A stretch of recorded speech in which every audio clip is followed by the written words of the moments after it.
Hello, welcome to my video. This video will be a full guide on how to find and fight the ancient Fuelweaver. This will also include how to find and fight both bosses that are requirements to start the Fuelweaver fights, Ancient Guardian and the Shadow Pieces. I will start with the boss in the ruins, the Ancient Guardian. Deep down in the ruins, after going through a labyrinth, you will find AG. What is he guarding, you may ask? The large ornate chest that contains the ancient key. Here's a quick guide on how to find the ruins. Open as many sinkholes as possible and enter them so the stairs locations are shown on the map. You might notice a semicircle pattern on your map. The mud biome should be located around here. Once you find the mud biome, go a little further to find lichen. After the lichen, you will find monkeys and the ruins. If you're still having trouble finding the ruins, I suggest you generating words and looking at different cleared maps. Bit by bit, you will learn the patterns of the cave's generation and be better at locating it. There is one way to locate Ancient Guardian with precision, and that is by holding a Tulicite medallion. The medallion is used to tell what is the current state of the nightmare cycle, but it has a niche use that shows on the map the current location of the ancient key, which is held by Ancient Guardian. It shows you the icon even if you haven't explored anything in the ruins. But you do need a pseudoscience station and tulicites to craft it. And most of the time, you already located the labyrinth entrance at the point you can craft it, so it's situational if you want this item or not. Once you are in the labyrinth, you can avoid the dangling spiders spawning from the creep if you walk hugging the edges. And the only dangerous thing about the maze is the occasional clockwork you might find. As far as I know, the fight itself is no longer choosable. Except if you're crazy enough to bring rock lobsters, but it's hardly worth it in comparison to just fighting it properly. There's no requirements besides armor and a weapon. Not even speed boost is required if you have experience with kiting. If you're even more experienced, you can use a lantern as a light source during these fights. But it's definitely easier with a star collar if you were able to make one before the fights. The fight is quite simple. Make AG run into a pillar. That will cause a small earthquake and he'll be stunned for a few seconds. You can just hit him until the wake up animation starts. Then you just run to the other pillar and repeat. The earthquake will spawn the occasional broken pillar on the arena, which works just as the big pillar. Once AG hits it, he will be stunned for a few seconds, this time not causing an earthquake. Be careful, if AG doesn't build up speed, he's not gonna be stunned by hitting the pillars. So you can't stun him on the same pillar over and over again, you have to use different ones every time. On the second phase, he gets 2 additional attacks. Attack number 1 is the occasional jump that has a small area of attack. If you see the animation starting, you can just run away from it in a straight line. Speed boost helps a lot with this, but as I said before, it's not required. Attack number 2 is dripping nightmare fuel that will turn into shadow tentacles. You can just pay attention to the ground to see when it spawns and just run away to the next pillar once it does. The shadow tentacles has a long range and it will absolutely destroy you. You can make it despawn by walking near it, baiting one attack and then running away. After a few seconds, it will despawn. They don't despawn automatically after the fight is over, so be careful with that. AG has amazing loot, even having a good chance of giving a lazy explorer. So I usually just rush the ruins in my first season, already getting this guy out of the way. Now for the other requirements on the surface world, the shadow pieces. You can only fight the shadow pieces on a new moon, which happens every 20 days starting at day 1. You can have these fights day 1, 21, 41, 61 and so on. To have this fight, you need to assemble the marble pieces first. You've probably seen this set piece around the world and probably even mined it for free marble. And if you look closely on your map, there are suspicious marble pieces scattered all around the map. Naturally, you want to bring the rook nose and attach on the rook piece, the knight head on the knight piece, and the bishop head on the bishop piece. There's a good chance you will get extra set pieces, also meaning you have the equivalent suspicious marble pieces around the map. To have this fight properly, you need the set piece with all 3 different pieces on it: rook, bishop and knights. Fixing the set piece is a challenge on itself since carrying statues reduces your speed by 85%. The common method that will work for all characters is using a buffalo. You don't have to tame it. If you found all pieces of the puzzle, it shouldn't take more than a couple of days to set it up. So all you need is a saddle and to feed the buffalo grass, twigs or light bulbs, and once you are done with the pieces, enjoy your free meats. Mighty Wolfgang can carry statues easily. Wanda can set up her teleport watch with a purple gem that creates a portal where you can just jump through carrying the statue. And Walter can feed Wolby monster meat and ride her to transport the pieces. Pieces assembled, it's a new moon and you're about to fight the shadow pieces. You will be fighting all 3 shadow pieces at the same time, but they all start at level 1 at their weakest form. Once you defeated one of the shadows, the other 2 will be level 2, having a big buff on damage and health. And after defeating the second shadow, the remaining one will be at level 3, at its strongest form. The usual pattern for a solo fight is knight, bishop and rook. The knight is really fast and has a big attack range. It is the most annoying shadow to fight, so it goes first. The bishop will teleport on top of you to attack, but you can dodge most of the damage if you have enough speed boost and start running away as soon as that happens. But it doesn't do a lot of damage, so it's fairly manageable. And the rook is left as last because even though it deals the most damage and it has the most health, the attack is really slow. You can very easily dodge this with enough speed boost. A walking cane and a road is enough. But I definitely recommend also using a Magiluminescence. It just makes kiting so much easier. But if you want a nice cheese, make a bunch of knights on land and defeat a knight and a rook on a boat. Bait them so they will all pile up on top of a pre-placed stack of gunpowder. Blowing it up deals 8000 damage. Wait 10 seconds so the explosion resistance wears off, walk them on top of a single gunpowder and kill all of them at once.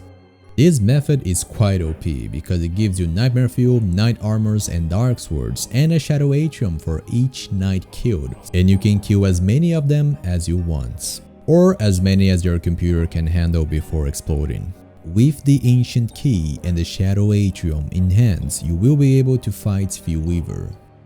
Well, that's a lie, there's a couple more requirements. By mining stalagmites, there's a 10% chance of getting a single fossil.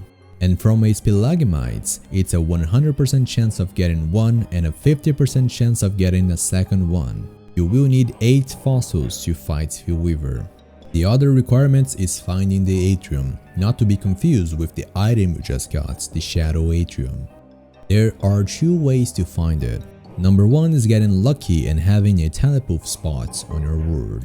Usually you can see it by exploring the edges of the ruins with moguls equipped. If you spotted it, you are one lazy explorer telepoof away from being there and finding the arena. The method number 2 and the intended way is going through a tentapillar, which is the worst thing ever because there's no way to tell which tentapillar will lead to the atrium. So good luck finding the correct one.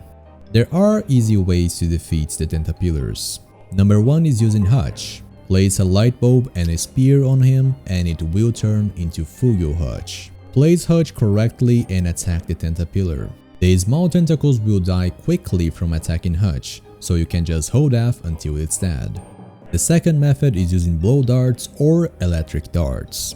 They deal high damage so you can take it down very fast. You can also use the Bramble Husk crafted by Wormwood, which will have an even better effect than Hutch. You can use Abigail if you're playing as Wendy, and gunpowder can also be a good method. As you can see, there are several ways to defeat a tentapillar, so choose your method and good luck. You are now at the Atrium. Be careful, this is the most dangerous place in Don't Starve Together. Besides the sea, but that doesn't count. There are dangling spiders, but just like the ones in the maze, you can walk on the edges and they will not spawn. You will be blocked by obelisks in a few locations. Some obelisks allows you to go through only when you are sane and some only when you are insane. You will need a Nightmare Amulet to navigate through them. A quick trick to go through those that requires insanity and also carry your backpack with you is to use the Nightmare Amulets to go insane, dropping your backpack in place. Then you can quickly grab your backpack and go through, since it takes a second for the obelisks to go back up. Just keep in mind that between those obelisks, there's always clockworks. But if you want an easy method to go through them, you can just use Muggles and a lazy explorer and teleport right through it. There will be a few ancient obelisks that will drain your sanity by 800 a minute, but you can restore sanity by 400 a minute if you stand near it wearing a Bee Queen crown, which is highly recommended for the Fuelweaver fight itself. You are saying you want an even easier method to find the Atrium. You can also use gates to push yourself onto the voids and just walk around until you find the Atrium. Once you are there, type /rescue to be back on land. But this is a bug, and even though it has been around for a really long time, I can see it getting fixed at one point. So make sure to test this before doing it in a normal playthrough. It might be fixed by the time you're watching this video. And now you are at the Ancient Gateway. The items you will need completely depends on how you've decided to face this boss. First, place the key on the gateway for the arena to be lit. You are free to remove the key from the gateway if you need to leave. Second, place the fossils and build the skeleton. There is a 60% chance to build the correct one, otherwise you will have to hammer and rebuild it until you get the correct odd skeleton. So always bring a hammer with you. You will need at least 2 lazy explorers to escape the bone cage, 2 or 3 weather panes to deal with the woven shadows, a Nightmare Amulet to deal with hidden invincibility. A Bee Queen crown is not necessary but is highly recommended. Fuelweaver has an insanity aura of -400 a minute, and you can gain 200 sanity a minute instead just by wearing the Bee Queen crown. You really don't want to be insane during these fights except when using the Nightmare Amulets. As a weapon, you want 2 glass cutters. It has the same damage as a dark sword, no insanity aura, and it doesn't break as easily against Fuelweaver because he's considered a shadow monster. You can use 3 dark swords, but you will need to pay closer attention to your sanity during the fights. You can also use the handbats. It's a really good weapon and it will be good enough if you make it just before the fights. However, if you are still learning this fight, higher damage will help you a lot. My armor recommendation is at least 2 Tulasite suits and 1 Tulasite crown to replace the Bee Queen crown when it breaks, and food for healing and sanity. Any crockpot food that restores more than 30 health is excellent, and cooked cactus is usually what I bring for sanity. Now let's go through Fuelweaver's mechanics. The first phase is quite basic. Once you've used the Shadow Atrium on the odd skeleton, some of your sanity will be drained and the fight will start. You can just pay attention to the animations to see which attacks he's about to perform. First, there's the melee attack, which you can easily kite. If you are in the middle of the arena, it will use what I will call the AoE attack. It is just a bunch of bones falling on the arena in a spiral form. Very easy to dodge if you just step away from the red circle. If you are outside of the circle, he won't ever use this attack because it can't hit you if you're not there. He will only use the second attack, which is the bone cage. It will summon bones around you that will lock you in place. The ways to get out of it is by using a lazy explorer or waiting for it to vanish. If you are Wanda, you can use the backstep watch, and warthogs can teleport around with souls. There's a little detail a lot of people miss about those attacks. Fuelweaver summoning those 2 special attacks does not damage you. What damages you is slamming the ground to summon those special attacks. In other words, the bone cage doesn't damage you, it just locks you in place. But if you are close to Fuelweaver when he's about to summon it, it will damage you because he's slamming the ground. If you keep your distance from Fuelweaver when he's about to summon the AoE or the cage, you will avoid all damage. The first phase, you want to avoid all damage you can. Don't be lazy and use a lazy explorer. When I'm caged, I usually wait for him to get close enough to start the attack animation and then telepoof away before I get hits. That way, you will have a couple of seconds to consume sanity foods as he's approaching you. Be careful, don't telepoof too close to Fuelweaver's back. Even though it's small, his melee attack is an area attack and you will get hit even if you are behind him. The boss has 16,000 health, and when it hits 10,000, the second phase begins. Now let's get to the tricky parts. Once it hits 10,000 HP, it will screech, cage you, and summon 6 unseen hands on top of the red circle. As long as those hands are up, Fuelweaver will have an invincibility shield. Just after summoning the hands, it will also start summoning woven shadows. They will always walk towards Fuelweaver and he can eat them to restore 400 health for each woven consumes. Once he summons both the hands and the wovens, he will walk towards you to attack, but he will stop to eat the wovens when they are by his feet. Here's what I do. As he summons the hands, I'm already equipping the nightmare amulets to see where they are to destroy them. By the time he starts to summon the wovens, you can already destroy a few hands. Once the wovens are spawning, quickly use the water paint charge on Fuelweaver to destroy all wovens by his feet. Also, pay attention to not get caged close to Fuelweaver. You can get stun locked if you just use the water paint charge on him. The goal is to kill all wovens and hands almost at the same time, to go back to him and deal as much damage as you can until he spawns more hands and more wovens. And Fuelweaver has a special mechanic that only occurs when you are insane. That's what I call the mind control attack.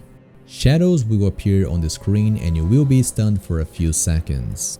And this is why you want to have sanity restoring foods and to top your sanity as often as you can during the fights. The trick I use to avoid this attack when using the nightmare amulets is to bind that inventory slots to my scroll wheel click button.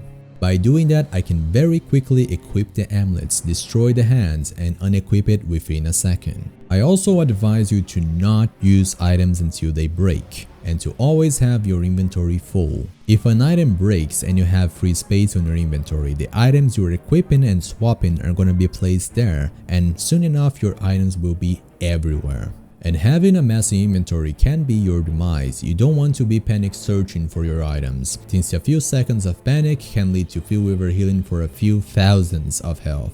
And having an inventory full will stop that to an extent. But if your inventory ends messed up anyway, pause the game and organize it. No shame on that. When you are insane, shadow creatures can spawn and attack you.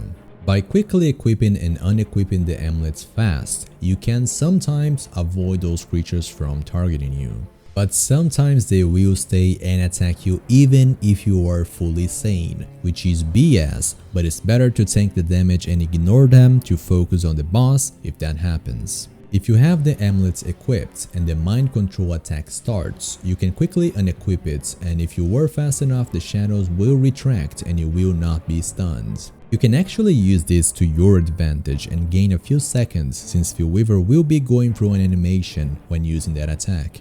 And the last thing that is worth mentioning is the wovens in the hands are set on individual timers once they are all taken out. You need to use these to your advantage. By destroying the last woven and the last hand almost at the same time, you will get a good amount of time to deal damage until he summons them again. If you kill the last hand to remove his invincibility shield and take a while to kill the last woven, by the time you get to attack Fuelweaver, it will be invincible again. That is extremely bad, and you want to avoid this as much as you can, because if this happens, you are not dealing any damage while also wasting tons of supplies. You will be basically in a loop of dealing with the hands and wovens and never dealing any damage. Remember this strategy: leave one hand up while dealing with the wovens, and destroy the last woven and the last hand shortly after one another. That was a lot, I know, but now you know all his mechanics. So let's summarize all of that in an easier way while showing the fights. Fuelweaver gets to 10,000 HP, you go straight for the hands. As the woven starts to appear everywhere, instantly use a water paint charge on Fuelweaver. It will cage you immediately, just telepoof out of it. Don't destroy all hands, leave one for later. Be patient and try to path Fuelweaver away from the wovens. They spawn slowly and you want all of them to spawn to take them out quickly. If Fuelweaver eats a woven, don't panic, it happens and it's not the end. Once you kill the last woven, immediately kill the last hand. Then you can just tank and hold F until he summons them again. Remember to keep your sanity and health high through this process, and you repeat this until he's dead. I personally believe tanking the second phase is the best strategy, since you can deal the most amount of damage and finish the fights as quickly as possible. If you decide to kite attacks on the second phase, you will be dragging these fights for longer, which will cost more of every supply, also making room for a lot more mistakes. And if you use all of your supplies, the fight is completely lost. So it's better to finish it as fast as you can by tanking. There is another mechanic that I didn't mention about the wovens. They despawn after a while. Don't worry too much about this because it does take a while for them to despawn, but if you're dragging Fuelweaver around for too long, you might see it happening. Now, you've been through all of that, so I can tell you this boss is very easily cheesed. You can use a single Houndiest Shootius to avoid all of that trouble. You just need 2 leafy bulbs, or a cheaper method, choose spider eggs, to get Fuelweaver stuck trying to reach the portal to despawn. Place the Houndiest Shootius outside of the arena and win. Another really good alternative for this fight is using Winona's catapults. You can place them around the arena and you don't have to worry about the wovens anymore. And the extra damage also makes the fight go super quickly.